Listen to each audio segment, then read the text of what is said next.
All right, now let's say we have h of x equals 2/3 x plus 5. Actually, we don't need to write it this way. Oh, whoops, my bad. Let me fix that. Okay, actually, it's about to fall. I hate it when this happens. All right, I think that's good. Just replace f of x or h of x, whatever, with y, just to make it more convenient. Y is pretty much just f of x. They're used synonymously. It's just an f of x. It makes more sense if we're plugging in, you know, a value into x.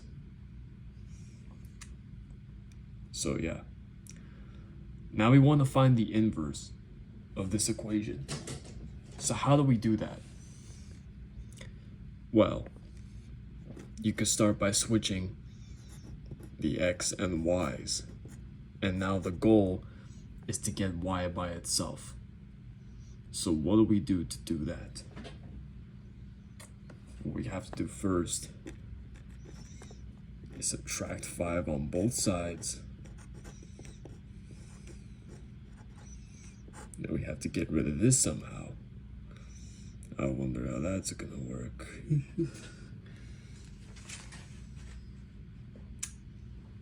So, to do that, you would have to multiply each side by 3/2. And the reason why is because 3/2 times 2/3, you multiply the numerators together and the denominators together, you get 6/6, which is pretty much just 1. And 1y is pretty much just y. So y is going to be isolated by itself. So, distribute 3/2 into x and -5, get 3/2x, and then 3/2 times -5.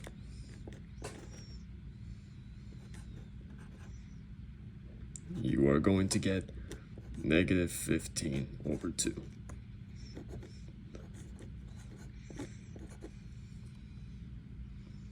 And this is what your y inverse equation would look like.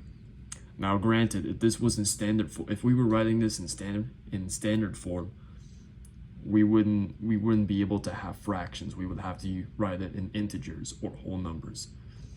But we're just finding the inverse, so we don't have to do any of that.